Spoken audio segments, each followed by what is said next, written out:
મિત્રો, આ દેખાય તે હરી તલાવડી છે. વઢવાણ તાલુકાના મેમકા ગામની હરી તલાવડી, જે પ્રસાદીનું કહેવાય છે ગામ. અહીંયા ભગવાન આવ્યા હતા. તો અત્યારે સરસ મજાની જગ્યા બનાવી છે. તલાવડીની અંદર વચ્ચે નીલકંઠ વર્ણિની મૂર્તિ મૂકવામાં આવી છે. સરસ મજાનું બધું રિનોવેશન કરેલું છે. કષ્ટભંજન દેવની મૂર્તિ છે. કુદરતી રમણીય રામચંદ્ર ભગવાન, ને કપડાં કોઈએ ધોવાની સખ્ત મનાઈ છે. સરસ મજાનો આરો બનાવ્યો. પ્રસાદીની કોઈ આમાં પાણી કોઈ દી ખૂટતું જ નથી. આ કોઈની અંદર જો ઉપર સુધી પાણી ભર્યું. જેટલું બાજુમાં તળાવ છે ને, તળાવનું લેવલ છે એના કરતાં પણ પાણી આમાં ઊંચું છે.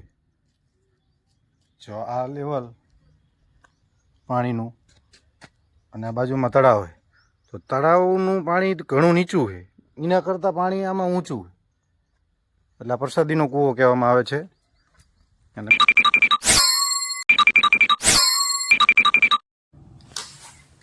અહીંયા બે દેરી બનાવવામાં આવી છે, જે ભગવાનના ચરણ પાદુકા છે.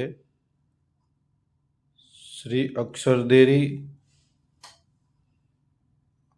અને બાજુમાં બીજી દેરી છે પુરુષોત્તમ દેરી.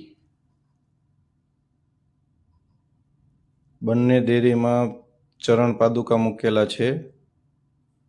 તો ચલો આમ દર્શન કરી લઈએ. તડકો છાંયો છે એટલે થોડુંક દેખાતું નથી બરાબર.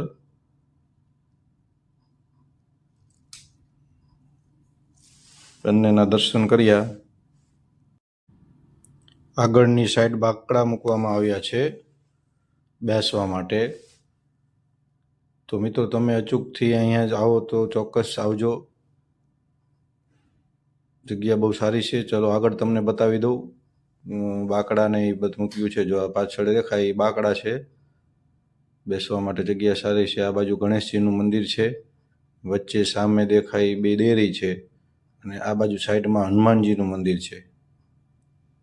એટલે મિત્રો, તમે પણ આવ્યા હોય ગામમાં, કે ગામના હોય લોકો ફ્રી હોય, તો આ હરી તલાવડીની અચૂક મુલાકાત લેજો. બેસવા માટે જગ્યા સારી છે, શાંત વાતાવરણ, રમણીય.